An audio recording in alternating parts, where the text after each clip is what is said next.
Agora deu. Boa noite, tudo bem? Boa noite. Quero agradecer em primeiro lugar ao Quarteto Servos pela mensagem tão inspiradora que já trouxeram pra gente nessa noite, na verdade. Eu estou aqui com esse sorriso no rosto porque eu estou feliz de estar aqui com vocês de verdade, viu? Nós nos encontramos a última vez em 2013, numa semana de oração jovem. Nós não nos conhecemos direito ainda, eu, minha esposa Cíntia, e fizemos bons laços daquela vez, na verdade. Tanto que, quando o Marcos me procurou, o Douglas me ligou, eu falei para ele, se depender de mim, eu vou estar aí. Dependia também um pouco da faculdade, e deu tudo certo, e nos trouxeram até aqui. Vai ser um prazer passar toda essa semana com vocês aqui. Eu queria fazer um pacto com vocês, já que estamos falando de uma semana de oração, certo? Que tal se nós orássemos uns pelos outros? Você topa? Eu oro por você, você ora por mim. Vou fazer um compromisso contigo aqui.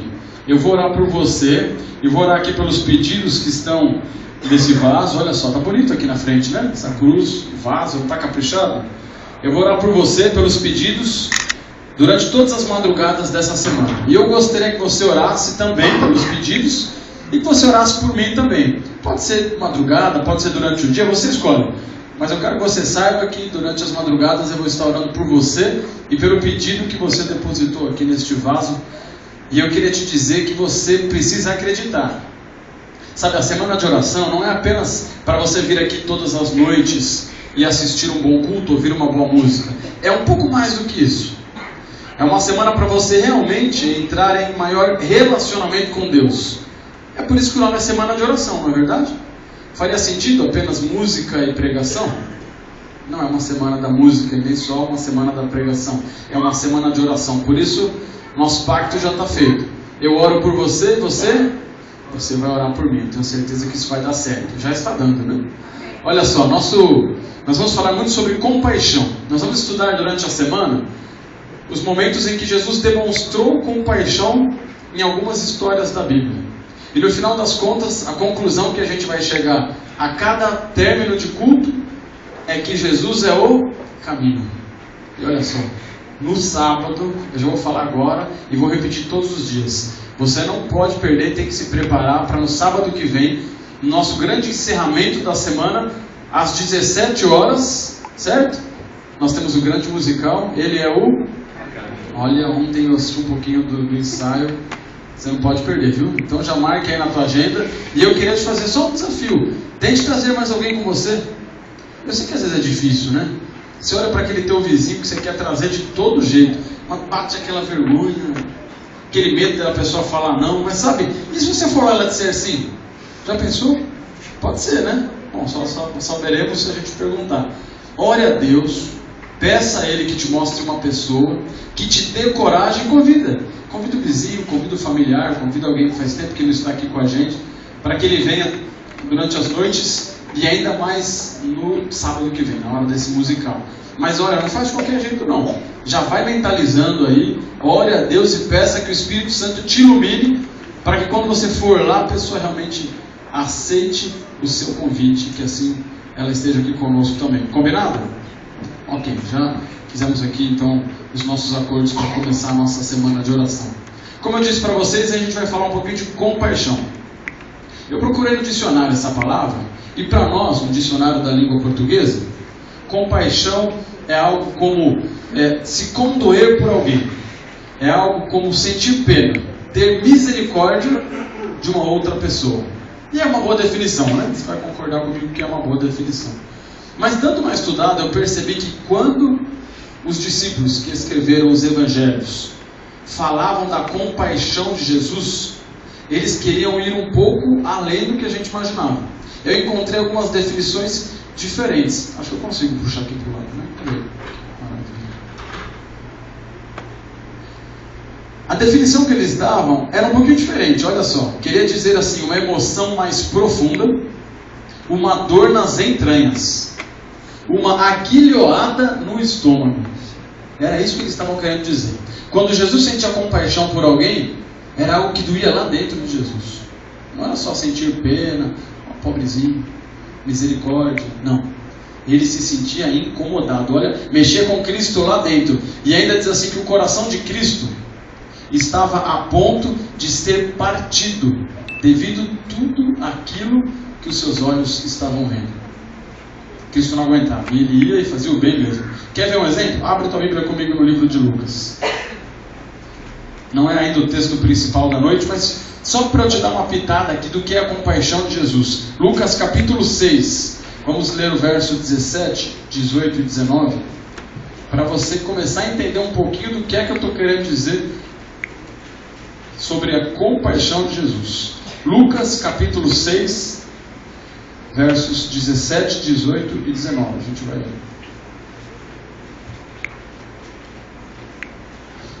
Olha só o que diz. E descendo com eles, parou numa planura onde se encontravam muitos discípulos seus e grande multidão do povo, de toda a Judéia, de Jerusalém, do litoral de Tiro, de Sidom, e eles vieram para ouvir e serem curados das suas enfermidades. E também os atormentados por espíritos imundos eram curados, e todos da multidão procuravam tocá-lo, porque dele saía poder e curava a todos. Era assim o jeito de ser de Jesus. Compaixão. Não aguentava ver alguém sofrendo, ele tinha que ir lá, ele tinha que resolver. E no texto especial aqui desta noite, o texto principal, nós vamos estudar uma história que você provavelmente já leu, já ouviu algum sermão a respeito e conhece bem, mas a gente vai tentar pegar os detalhes dessa história, que talvez tenham passado alguma vez desapercebido na tua leitura. Porque a beleza dos evangelhos, a beleza da história e dos ensinos de Jesus, sabe onde está? Está nos detalhes. Quando você pega para estudar o detalhe do que está acontecendo ali, você chega à conclusão de que Jesus realmente tinha muita compaixão pelas pessoas que andavam ali ao seu redor. E claro, ainda tem compaixão por nós hoje. Por isso eu te convido a voltar um livro. Vamos para o livro de Marcos. A história que a gente vai estudar essa noite está no capítulo 5 do livro de Marcos.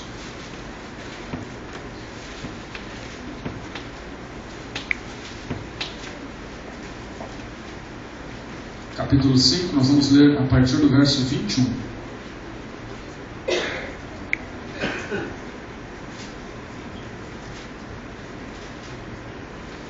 Todos acharam? Vamos lá então.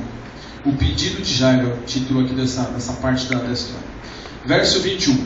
Tendo Jesus voltado no barco para o outro lado, afluiu para ele grande multidão, e ele estava junto do mar. Eis que se chegou a ele um dos principais da sinagoga, chamado Jairo, e vendo, prostrou-se a seus pés, e insistentemente lhe suplicou: minha filhinha está à morte, vem, impõe as mãos sobre ela, para que seja salva e viverá. E Jesus então foi com ele. Essa é uma história conhecida de Jairo. Jairo era um dos principais da sinagoga. A sinagoga era um lugar muito interessante na época de Jesus. Eles tinham o templo em Jerusalém, do qual ofertavam sacrifícios e faziam todo o cerimonial. E a sinagoga era um lugar peculiar, onde pelo menos 10 homens se reuniam para tratar de assuntos espirituais, mas também de assuntos administrativos também. E olha, para você ser o principal da sinagoga, você não podia ser qualquer um. Jairo era realmente uma figura de respeito na época de Jesus. Algumas das responsabilidades de Jairo, para você ter uma ideia: era ele quem fazia a admissão de conversos, era ele quem administrava a vida financeira da comunidade da sinagoga, era ele que nomeava juízes e professores que davam aula dentro da sinagoga, e além do mais, era ele, o chefe da sinagoga, que arbitrava os conflitos que haviam entre os membros daquela comunidade da sinagoga. Isso é só para você ter uma ideia de que ser o chefe da sinagoga requeria muita responsabilidade e de fato um homem preparado. Você percebe que Jairo vai direto ao ponto quando encontra Jesus. Sabe, provavelmente os seus amigos de sinagoga não recomendariam que ele fosse até Jesus. Os líderes da época viam em Jesus um grande rival. Você sabe disso, conhece essa parte da história. O que chama atenção na história de Jairo é que declaradamente ele é um homem desesperado pela ajuda de alguém. Entre dar ouvido aos seus amigos que não confiavam em Jesus e ver a tua filha na cama, ele preferiu ir até Jesus. desesperado, indo contra todos os seus amigos que não recomendariam que ele fosse até Cristo. Ele vai. E a Bíblia diz assim, que ele se prostra, ele se joga aos pés do mestre e diz assim: olha, a minha filhinha está à morte. Vem, eu imploro, coloque as mãos sobre ela e ela vai viver. Olha só, né? Como Jairo já acredita que Jesus vai resolver o seu problema. Coloca as mãos sobre a minha filhinha e ela certamente viverá. É o desespero. E só quem tem filhos sabe o que é uma situação como essa, não é? Quando você vê o seu filho doente, só um pouquinho doente já te aflige. Imagina o caso de Jairo. A filha dele estava muito doente. E ele se joga aos pés de Cristo. E reconhece que Jesus é a sua última e única chance de ver a tua filha curada. A Bíblia diz assim que Jesus não diz nada para ele. Jesus não coloca nenhuma objeção. Jesus sequer faz perguntas. A Bíblia diz assim que Jesus foi com ele. Simples assim. Jairo veio desesperado, debruçou aos pés, talvez até com lágrimas nos olhos. E então diz assim: e Jesus foi com ele. Eu fico imaginando Jairo vibrando, sabe? Que bom, que bom. A minha última chance, minha única alternativa, topou. Ele vem comigo. E eu vejo Jairo confiante, caminhando, e dava uma olhadinha para trás. Jesus está aqui ainda. Estamos no caminho. Só que se você prestar atenção aí na tua Bíblia, na metade da história, aparece uma intrusa. Aparece alguém que nem tinha pego a senha para a fila. Não é desagradável quando isso acontece? Imagina só você, está ali sentado na fila do banco. Você pegou o papelzinho, olhou o visor e desanimou. Ixi, falta muito para me chamar ainda. E aí está aquele calor, o ar-condicionado do banco está quebrado.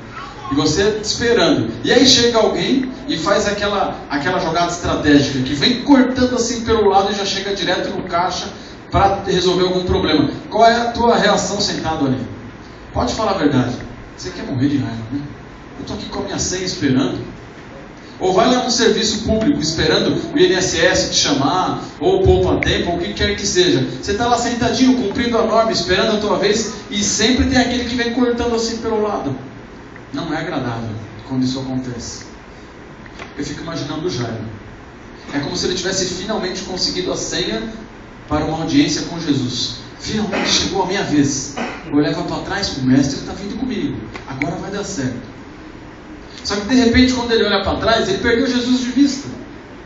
E aí, claro, o coração dele começou a bater mais forte, né? Onde é que está o mestre? Onde é que está o mestre? Ele disse que vinha comigo. Onde é que está Jesus? E aí ele se dá conta que tem alguém pegando carona no milagre dele. Olha que situação. Era o milagre de Jairo, era a vez dele. É a minha senha que está chamando. Peraí, o que está acontecendo? Tem alguém tomando a atenção de Jesus no meu lugar? Ele disse que vinha comigo. E se a gente continuar a leitura aqui no verso 25, a gente vai descobrir quem é essa intrusa.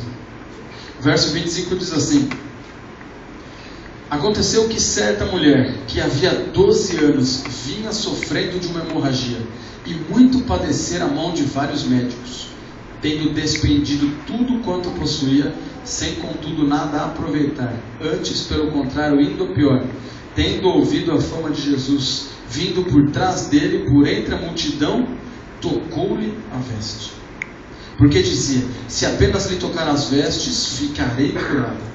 E logo se lhe estancou a hemorragia, e sentiu no corpo estar curada do seu flagelo. Vamos parar por aqui só um instantinho para entender quem é essa intrusa que está atrapalhando o milagre de Jairo. Quem é que fez com que Jesus parasse aquilo que estava fazendo para resolver um outro problema? Você sabe, onde Jesus andava, muitas pessoas o seguiam. Jairo ia confiante, olhando para trás a cada hora, e Jesus está aqui. De repente perdeu de vista. Não. Jesus está no meio do povo, e agora? Quem é que tira ele de lá? Só que no meio de toda aquela situação, tinha mais alguém desesperado. Não era só Jairo que estava ali preocupado com uma situação. Tinha uma outra pessoa padecendo há 12 anos de uma enfermidade. A Bíblia diz qual é a enfermidade, não diz? Uma hemorragia. Sabe o que é uma mulher que já era considerado nada naquela sociedade, além de tudo estar sofrendo de uma hemorragia? uma mulher que não tinha direito a nada, uma mulher que não podia sequer pedir divórcio de um marido, que não tinha direito à escolha, não tinha direito a voto, não tinha direito à opinião, já era colocada totalmente à margem da sociedade. Além dela ser uma mulher, a Bíblia diz que ela estava com hemorragia. Sabe o que isso significa? Que se alguém a descobrisse ali no meio de todos, apontariam imediatamente dizendo: impura, tem alguém impuro entre nós. Quanto tempo será que aquela mulher lutou dentro de casa para criar coragem e sair atrás de Jesus? Qualquer pessoa que simplesmente tocasse esta mulher, que a Bíblia não dá nem o nome e nem de onde vem, qualquer pessoa que simplesmente tocasse essa mulher, automaticamente estaria o quê? Impuro. E sabe, levava vários dias para a pessoa ser considerado normal de novo, descontaminado dessa impureza. Ninguém queria chegar perto dela. Eu fico aqui pensando como ela deve ter lutado com ela mesma. Vou ou não vou? As pessoas vão me ver.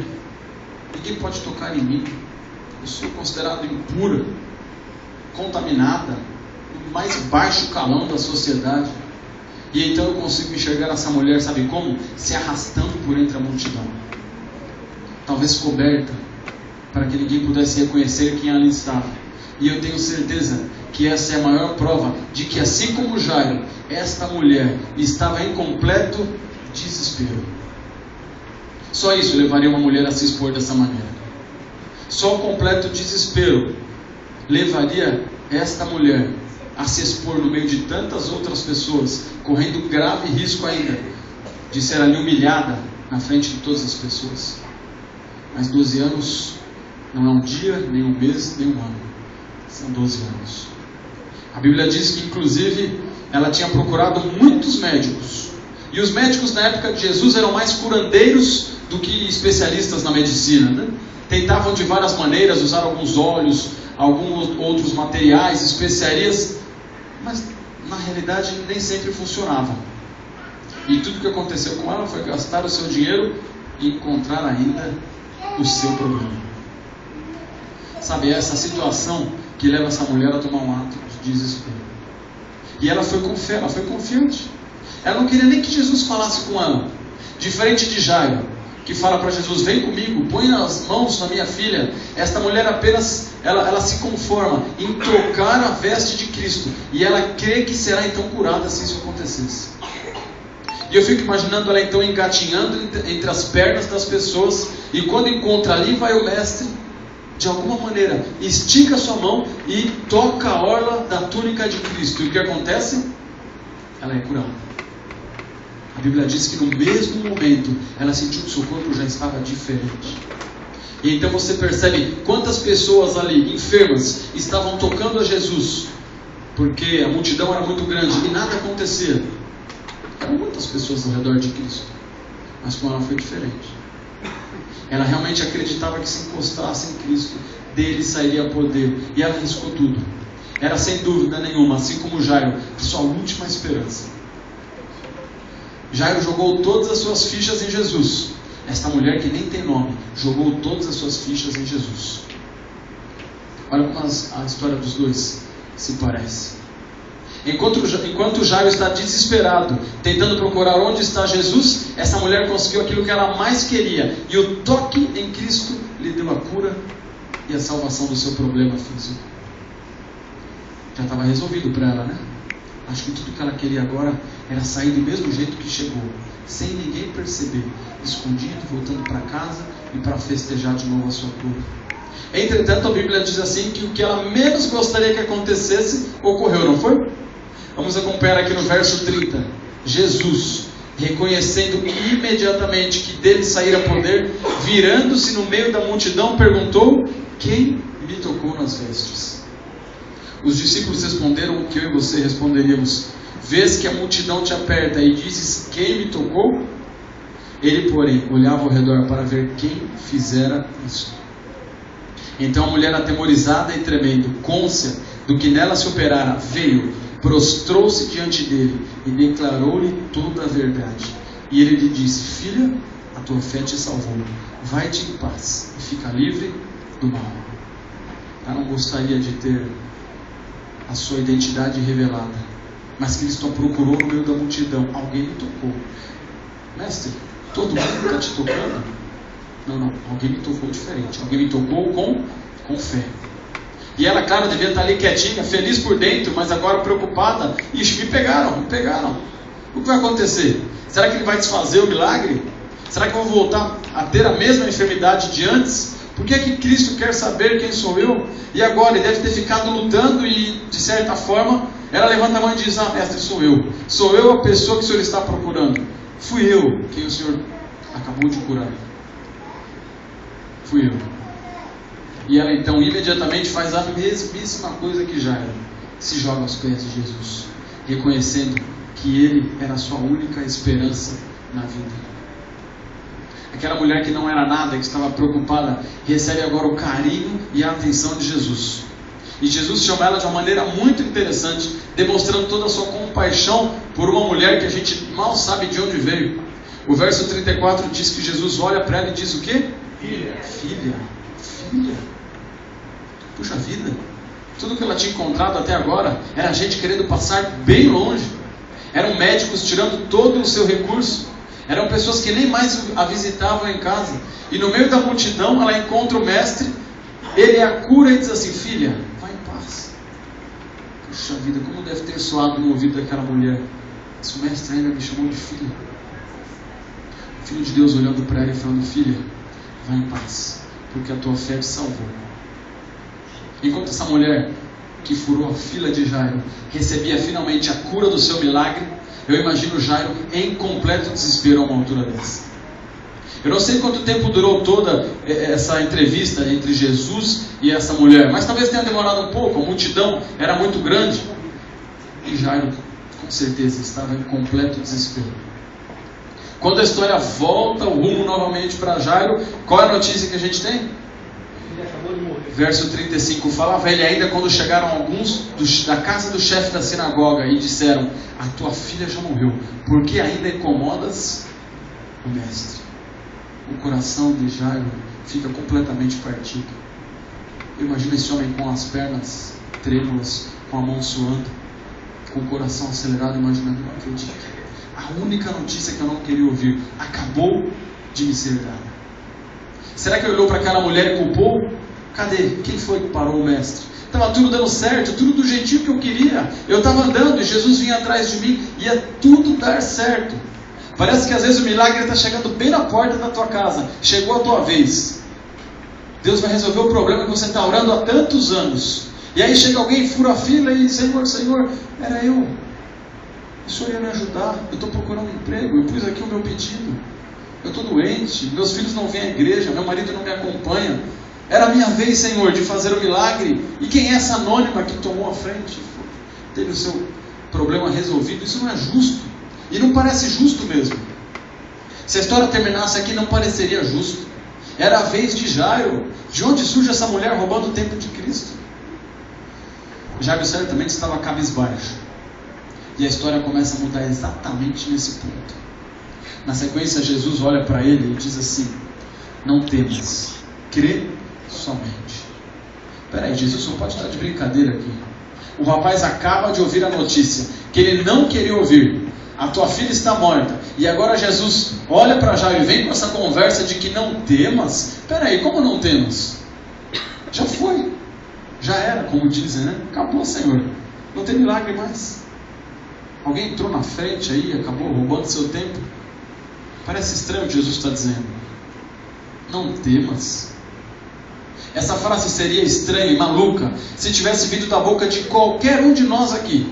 Mas felizmente, essa expressão, essa frase, veio da boca de Jesus Cristo, o doador da vida. Amém. Jairo, não temas, crê somente. Jairo tentou reunir as forças que ele ainda tinha, acabado como pai, e resolveu seguir a Jesus. A Bíblia diz assim que Jesus partiu com alguns dos seus discípulos apenas. E a história muda, porque agora, ao invés de Jairo caminhando e Jesus o seguindo, nós temos a completa inversão. Agora é Jesus quem segue e Jairo vai logo atrás. Quem tomou a conta do problema agora foi Jesus. Olha, Jairo, vem atrás de mim. Não é você que está liderando as coisas aqui. Você é o chefe da sinagoga, mas eu sou o chefe, doador da vida. Vem comigo aqui. E então Jesus vai caminhando. E diz o verso 38 assim: chegando à casa do chefe da sinagoga, viu Jesus o alvoroço, os que choravam e os que pranteavam muito. Ao entrar, lhes disse assim: por que estão em alvoroço e choram? A criança não está morta, mas dorme. E as pessoas riram dele. Tendo ele, porém, mandado sair a todos, tomou o pai e a mãe da criança e os que vieram com ele, e entrou onde ela estava. E tomando a menina pela mão, disse assim: Talitá cumi, que quer dizer: menina, eu te mando, levanta-te. E o que acontece?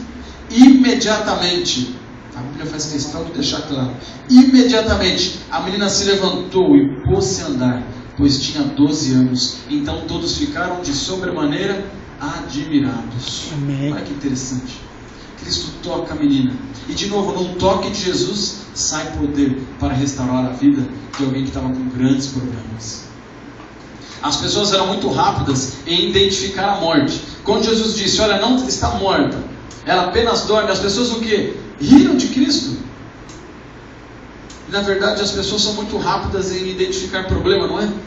Tente contar uma notícia boa para alguém. Às vezes a pessoa já põe um problema logo de cara. Ai, que legal, consegui agora, comprei um carro, estava precisando tanto. O que você comprou? Comprei um Fiat. Ixi, foi logo Fiat. As pessoas têm a tendência de ver um lado ruim. Ah, consegui um emprego novo. Onde é? Ali nossa, naquele lugar é terrível. Não dá para chegar de ônibus, quando chove alaga tudo. As pessoas são especialistas em ver o lado ruim das coisas. Mas ainda bem que Cristo sempre enxerga a solução do meio do teu problema.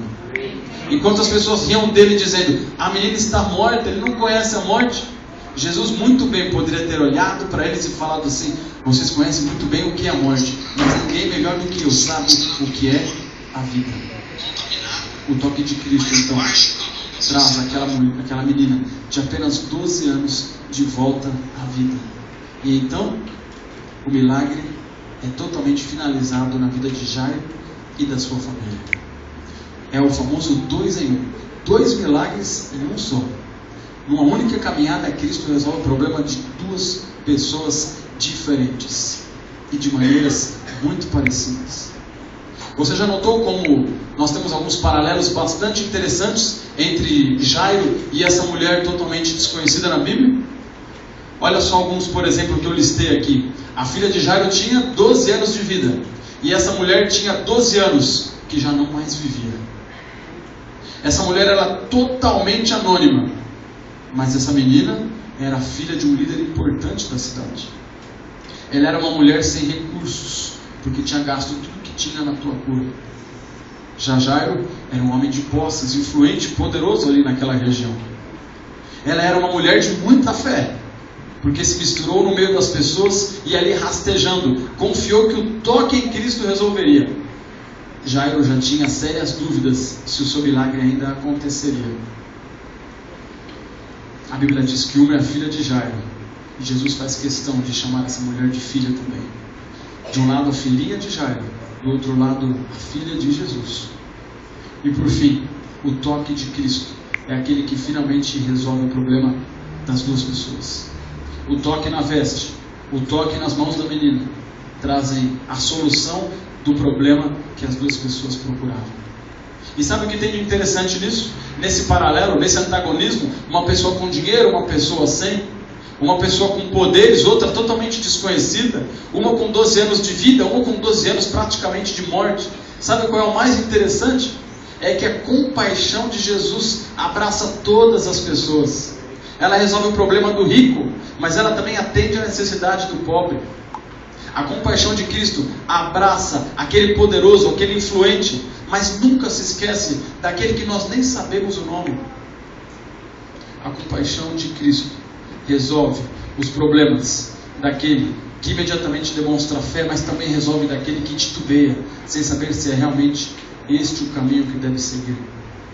E a única coisa que de fato eles têm em comum é que o toque de Cristo soluciona o problema dos 2. Esse é o nosso Jesus Cristo.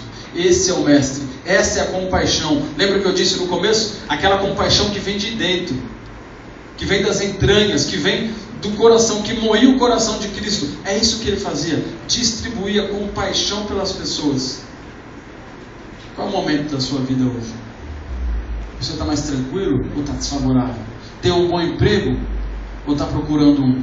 A família está em ordem ou está totalmente desestruturada? Eu quero te dizer que não importa. Jesus resolve o problema do rico e do pobre, do feliz e do triste, do conhecido e do anônimo. Essa é a compaixão de Cristo que eu te apresento nesta noite.